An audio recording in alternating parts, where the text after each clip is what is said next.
Taurus, magbibigay ako ng reading. Ito ay sa July 1 hanggang July 15. Ito ay kalahating buwan ng July. General reading po tayo mga Taurus. Kaya bahala na po kayo makaresonate. Dahil marami po ang ipinanganak na Taurus sa mundong ito. So simulan na po natin. Ano ang ganap kay Taurus sa July 1 hanggang July 15?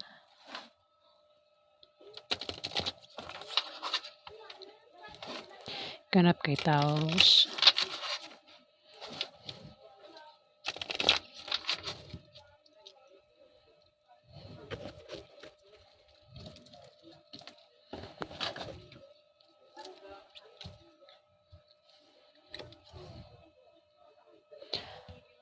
Three of Hearts, Taurus. May tao rito, Taurus, ang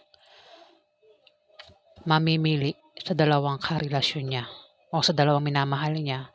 Pwede rin kung kapamilya niya yan, ito ay mamimili kung sino yung papaboran niya, kung sino yung kakampihan niya sa dalawang tao, Taurus.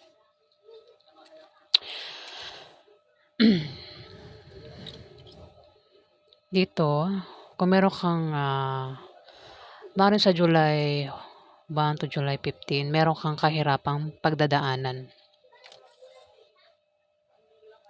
Pwedeng nangyari na o mangyayari pa lang Kung nangyari na yan, meron kang kahirapang pinagdaanan sa buhay. Pwedeng kahirapan sa pera, kahirapan sa pag-ibig, kahirapan sa pamilya, o kung ano man yung pinagdaanan mong kahirapan, at kabaliktaran na ang kapalit niyan. Kumbaga, swerte na ang kapalit. Kumbaga, blessing ang paparating sa inyo, Taurus. Pero kung hindi nyo pa yan nararanasan, Taurus, yan ay mararanasan mo sa July 1 hanggang July 15. Ayan, pasensya na kayo, maingay sa labas.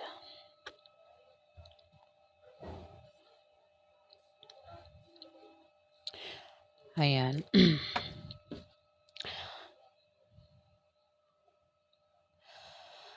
Kung hindi mo pa nga nararanasan yan, Taurus, meron kang pagdadaan ng kahirapan. Pwedeng sa pag-ibig yan, Taurus, ang kahirapang pagdadaanan mo. Pwede rin sa pamilya, problema sa pag-ibig at sa pamilya, o maaaring meron kang gulong kakasangkutan, Taurus. Pwedeng mangyari pa lang Dito may tao rito, Taurus, ang buntis. Pwedeng ikaw ay nakabuntis, o maaaring kung walang buntis, baka makabuntis ka. Kung babae kang Taurus, baka mabuntis ka sa July 1 to July 15, Taurus. Problema yan, di ba?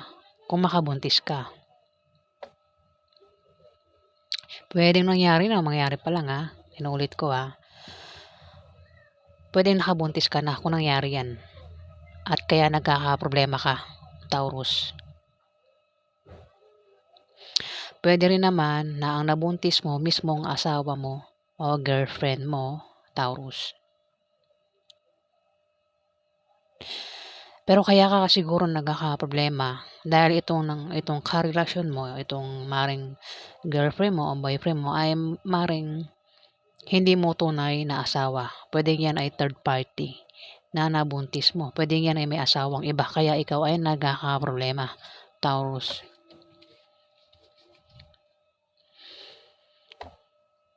Maaari din naman na ikaw talaga yung asawa niya. Kasi may buntis dito. Pwedeng kung ikaw, babaeng Taurus, pwedeng buntis ka na at magsisilang ka ng sanggol sa kalahating buwan ng July. Baka naman buntis ka pa lang, Taurus. Pero kung ikaw ay lalaking Taurus, maaaring makabuntis ka. O maaaring buntis na yung asawa mo o girlfriend mo, Taurus. At maaaring malaman mo yan sa kalahating buwan ng July. Kung hindi ka buntis, hindi buntis asawa mo, Maring sa pamilya niyo may buntis, puwedeng kapatid mo 'yan, manugang mo, pinsan mo, o kung sino pa 'yan, ate mo, ang puwedeng buntis na at magsisilang ng sanggol sa kalahating buwan ng July, Taurus. Pero kung walang buntis dito, Taurus, meron kang proyektong ginagawa rito na magbubunga ng maganda, Taurus. Kung walang buntis, walang buntis sa pamilya niyo, hindi ka buntis, hindi buntis asawa mo, ito ay pagsilang ng proyekto na magandang ibubunga. Kung meron kang proyektong ginagawa diyan, puwedeng, kung meron kang bagong business na itinayo, ayan. Kumbaga 'yan ay lalago o lumalago. Maganda yung binubunga niyan, Taurus. Kung proyekto 'yan, ayan, maganda ibubunga niyan, Taurus. Kung meron ka naman negosyo, may paglago nga talaga. Kung meron ka ng negosyo, may paglago sa negosyo mo. Kung ikaw naman ay walang negosyo pero meron kang trabaho, maaaring gumanda ang position mo sa trabaho at maaaring ma-promote ka. Maaaring dagdagan din ang sahod mo, Taurus. Dito, kung ikaw nga ay ang iba sa inyo maaaring nagbabalak magtayo ng negosyo. Eto, nagbabalak magtayo ng negosyo, baka meron ka ng tinayong maliit na negosyo, Taurus.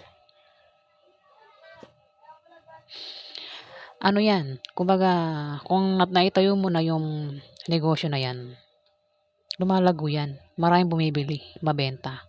Pero kung nagbabalak ka pa lang magtayo ng negosyo, gawin mo kasi yang negosyo 'yan na binabalak mong itayo ay lalago, maraming bibili, Taurus. Dito, maaaring makatanggap ka ng pera na hindi mo inaasahan. Puwede manggaling sa kamag-anak mo o kung saan pa 'yan galing, Taurus. Puwedeng kamag-anak mo mayaman o baka ikaw mayaman, Taurus. Ayan. Dito, 5 of spades, Taurus.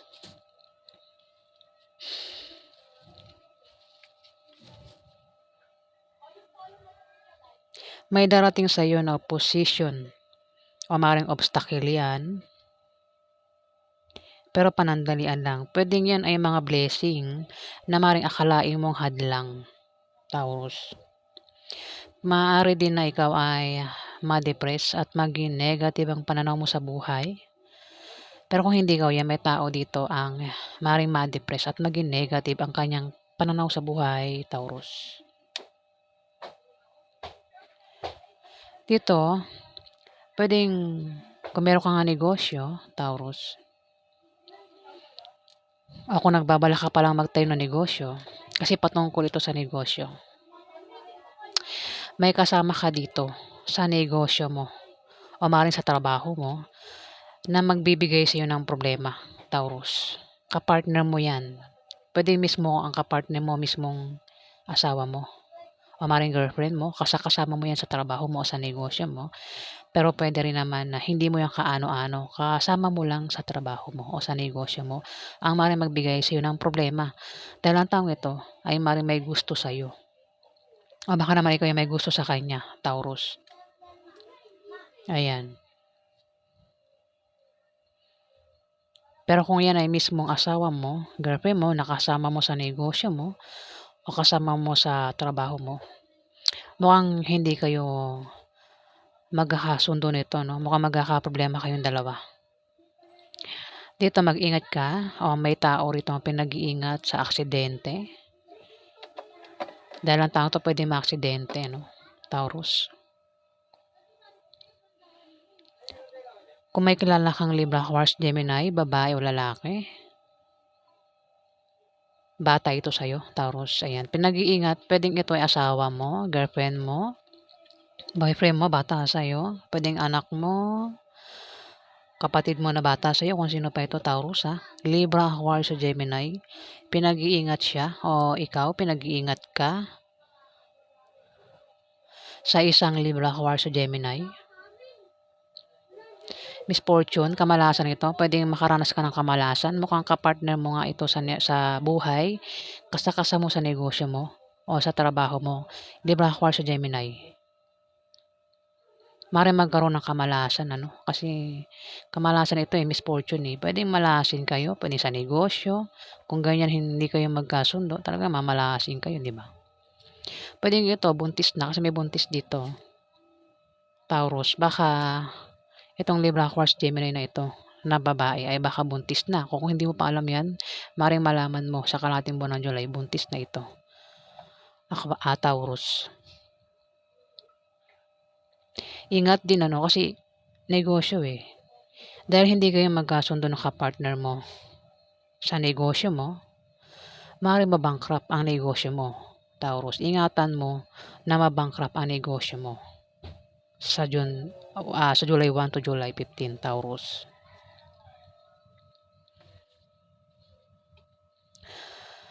May manloloko dito, oh. Libra, Aquarius, sa Gemini, maaaring lokohin ka niya. Siya 'yun, magloloko. Puwedeng lokohin ka niya sa pera, lokohin ka sa pag-ibig, dahil maaaring ito ay asawa mo, girlfriend mo, boyfriend mo, Taurus. Puwedeng lokohin ka niya sa pag-ibig. O anumang klaseng panlolokong gagawin niya sa'yo, puwedeng, bula-bulahin ka, tutuuin ka para magkapera siya, o 'yan, Taurus.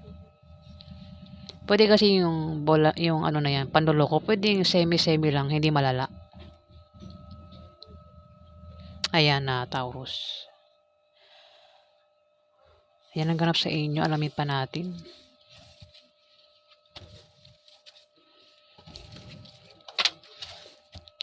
Ano pa ang ganap sa mga Taurus sa July 1 hanggang July 15?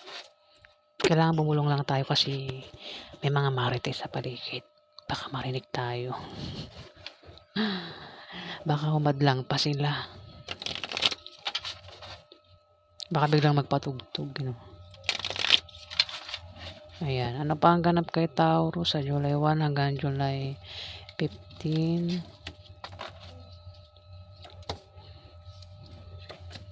Meron dito Taurus. Maring ikaw ito. Isa kang Taurus na maring nasa 20 plus, 30 plus years old. Bata ito eh. Baka ikaw isang teenager. Babae o lalaki yan. Kung hindi yan Taurus, meron ditong Capricorn o Virgo na bata sa'yo. Pwede rin kapareho mo ng zodiac sign na bata naman ito sa'yo kung may edad ka na, Taurus. Pwede ito yung anak mo, pamangkin mo, pwedeng kapatid mo na bata sa'yo, pwedeng kaibigan mo, pwedeng kaklase mo, o kung sino pa ito, Taurus na bata sa'yo. Pwede rin naman na ikaw ito, isa kang kabataan na Taurus. Maaaring isa kang teenager, o baka ang edad mo nasa 20 plus, 30 plus.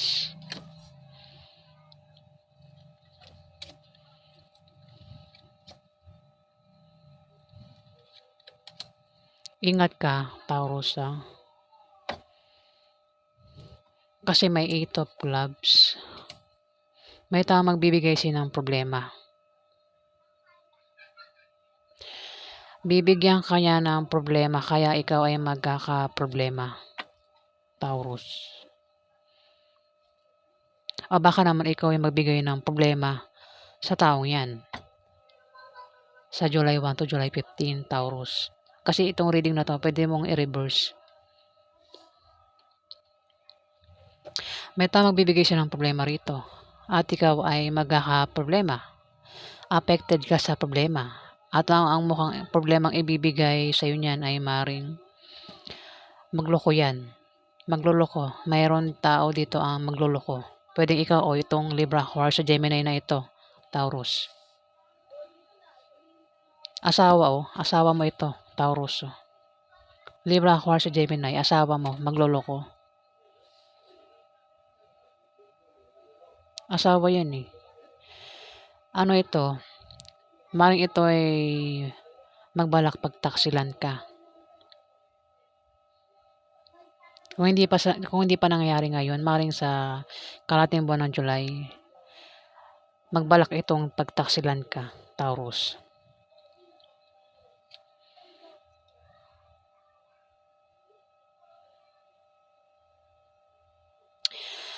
At puwede kayong magkahiwalay nang dahil sa kanyang pagsisinungaling at panglilinlang, sa'yo, Taurus. Asawa ito. Pero kung mag-away man kayo 'no, may second chance sa inyo.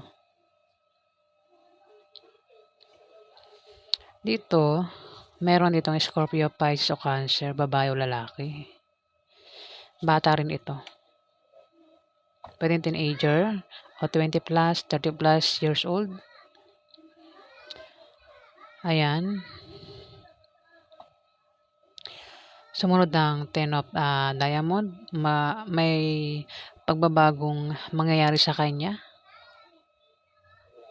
sa kalahating buwan ng July. Puwedeng negative o positive 'yan, yung pagbabagong mangyayari sa kanya. Ibig kong sabihin, kung dati sample ko, kung dati itong Scorpio, Pisces o Cancer na ito, kung dati tamad ito, pero sa July 1 to July 15 nagiging masipag na 'yan. 'Yan, sample ko yung pagbabago, Kung anong klaseng pagbabago yung maganap sa kanya sa July 1 to July 15, Taurus. Puwede rin naman na ang taong ito ay makaisip ng pagkakakitaan na lalago.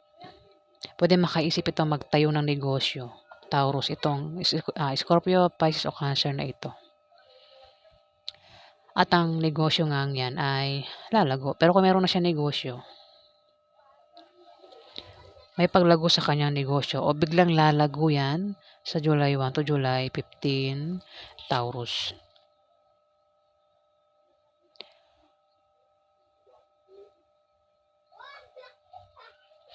Kung may trabaho naman ito, Taurus, itong Scorpio, Pisces o Cancer na ito,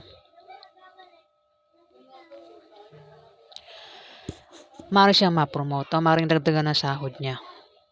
Kung tataya siya sa loto, maaari siyang manalo, Taurus. O anumang games ang salihan niya, raffle games, maaari siyang manalo, Taurus. Ano 'to, Ten of Diamond, maganda itong meaning nito, kumbaga ito'y blessing, swerte ito. Lucky card ito, Taurus. Maaari din naman na mayroon siyang kamag-anak ang maaaring bigyan siya ng pamana, Taurus.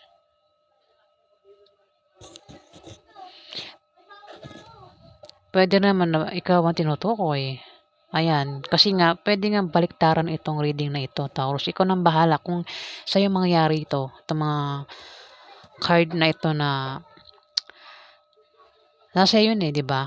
Kung ikaw mismo makakaranas niyan, ibig sabihin ikaw yung tinutukoy. Pero kung hindi mo maranasan 'yan, hindi ikaw yung tinutukoy. Pero mismo diyan mismo sa negosyo mo, sa trabaho mo, mismo diyan ka magkakaproblema. Kasi may magbibigay sa'yo ng problema diyan, Taurus, kasi tumapat ang 8 of clubs sa Jack of Diamond.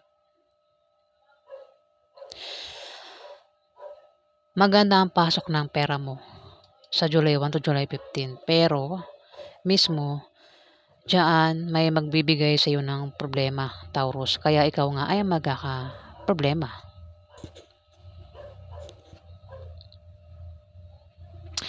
Dito may 5 of Hearts, may taong galit dito, naninibugho sa galit dahil maring nalaman niya na yung maring yung karelasyon niya ay pinagtataksilan siya. Tumapat nagtataksil, tumapat ang 5 of Hearts. Mukhang malalaman niya o nalaman niya na ang kanyang karelasyon, na kanyang asawa o kanyang boyfriend, girlfriend ay niloloko siya. Pinagtataksilan siya, kaya ito galit. Ito ay nagseselos, Taurus. Pwedeng ikaw ito. Maaaring ikaw magselos ka, kaya maaaring ikaw ay manggigil sa asawa mo, sa boyfriend mo, Taurus, kung babae kang Taurus. Dahil maaaring malaman mo yung pagtataksil na gagawin niya sa'yo sa July 1 to July 15, Taurus. Kaya parang hindi kayo magkasundo. Hindi kayo magkasundo, kasama mo sa trabaho mo, sa negosyo mo, yang mismong asawa mo o boyfriend mo o girlfriend mo, Taurus. Pero lalaki 'to, mukhang boyfriend mo. Lalaki 'to, eh. Isa kang babaeng Taurus at ito ay lalaki. Lalaki ang asawa mo o boyfriend mo, Taurus. Kasama mo 'yan sa negosyo mo o sa trabaho mo at hindi kayo magkasundo niyan dahil may ano, parang siguro nilalandi niya siguro yung ibang customer, ganyan. Kasama mo sa negosyo mo, o sa trabaho mo, Taurus. May mga kasama siguro siya diyan na nilalandi siya o hinaharot siya, ayan. O baka mismo mahuli mo na mayroon siyang, iba, Taurus. Kaya dito naninibog ako sagad, baka nagseselos ka lang ano, Taurus. Baka mahuli mo nakikipaglandian. Kaya dito manggigigil ka sa selos, Taurus. Ayan, asawa mo ito, si Libra, Aquarius, Gemini, Taurus. O ikaw nang bahala kung ikaw ang tinutukoy, malamang sa'yo itong reading. Gamit tayo ng ibang card.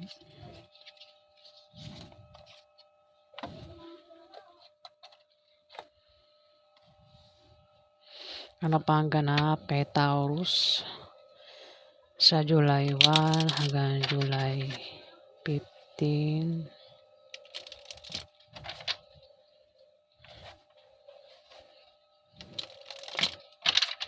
Ganap kay Taurus.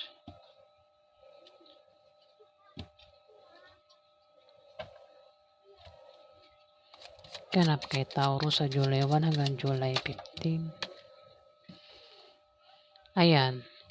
Kaya nga dito parang mapapadalas ang pag-inom mo ng beer, Taurus. Ayan, meron kang,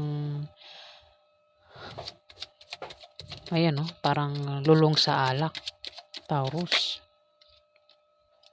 Baka magkaroon ng inuman, party, kasiyahan at may magaganap na inuman dito kasi may umiinom ng beer, Taurus.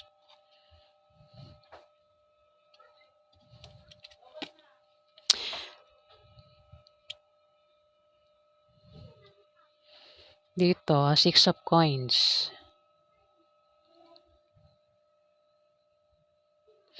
Maaaring ikaw ay may tutulungang tao o ikaw ay tutulungan. Maaaring may isang taong tumulong sa iyo sa pera.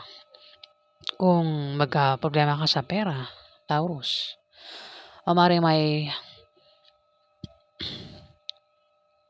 paggastos dito, no? Kasi nakikita ko sa picture parang mapapagastos ka, eh. Mukhang kung magkakaroon ng inuman, party, mukhang inuman ito. Ikaw yung gagastos dito, Taurus. May paggastos kang gagawin dito at baka maubusan ka ng pera, Taurus. Pero maaari din naman na may makatulong sa'yo sa pera. Kung mangailangan ka nga ng pera. O baka naman ikaw yung tutulong sa pera. O ikaw nang bahala makaresonate. Kasi pwede mo i-reverse yan. Maaari din na meron kang babalansihin dito kasi may timbangan dito. Maaaring balansihin mo ang kaperahan mo. Kasi may paggastos ka nga rito, eh. Ayan. Pero may hawak siyang timbangan, ano. Papagastos ka man, at least parang kontrolado mo pa rin yung kaperahan mo, Taurus. King of Swords. Libra, Aquarius o Gemini ito. Lalaki. Ito siya, Ayan. Si King of Swords. Ayan. Siya yan. Maaaring ito ay karelasyon mo. Pwedeng ito ay asawa mo. Boyfriend mo. Lalaki ito, Lalaking Libra, Aquarius o Gemini. Maaaring isa kang babaeng Taurus. Mukhang siya. Mapapainom ito. Magkakaroon ng inuman at ito ay mapapainom ng beer. Dahil siguro meron siyang pinaproblema. Ayun nga, siguro namomroblema ito sa love life ninyo dahil siguro mag-away kayo, Taurus. Kaya mapapainom ang taong ito.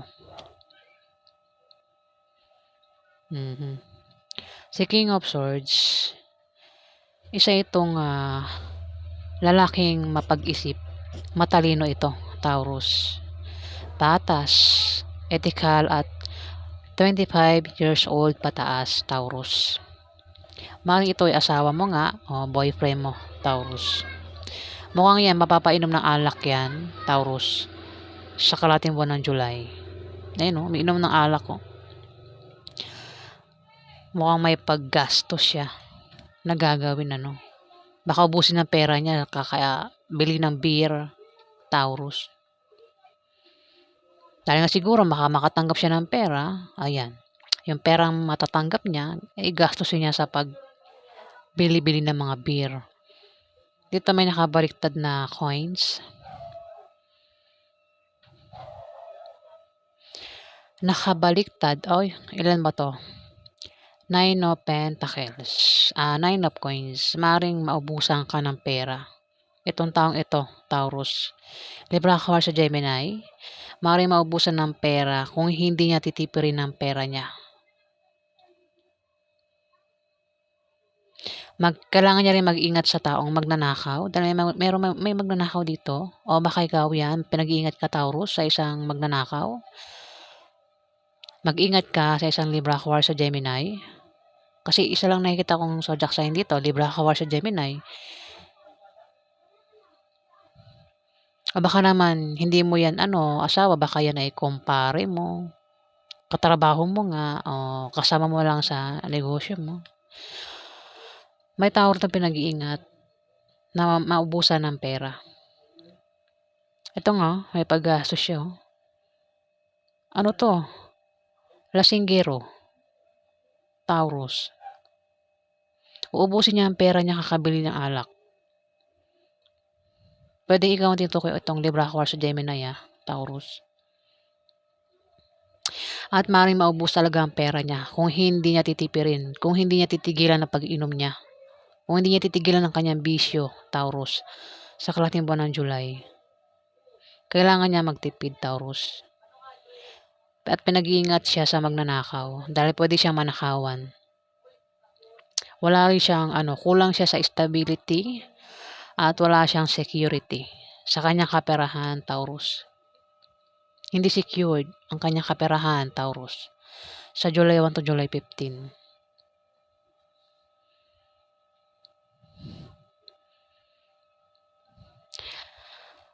Pwede ikaw ang tinutukoy itong Libra sa Gemini, Ayan, bahala ka na kung tumama sa'yo. Ibig sabihin, ikaw yung tinutukoy. Kung hindi yan tatama sa'yo, hindi ikaw ang tinutukoy. Maaaring isang Libra sa Gemini ang tinutukoy, Taurus. Ayan. So, yan po ang ganap sa inyo, Taurus. Sa July 1 hanggang July 15. Salamat po sa mga nag-subscribe. At kung nagustuhan nyo po, mga viewers, ang aking reading, huwag kalimutan mag-like, mag-comment, mag-share, at mag-subscribe o i-follow, guys. Ayan. Ayan po. Maraming salamat po, guys, Ayan. Maraming salamat po.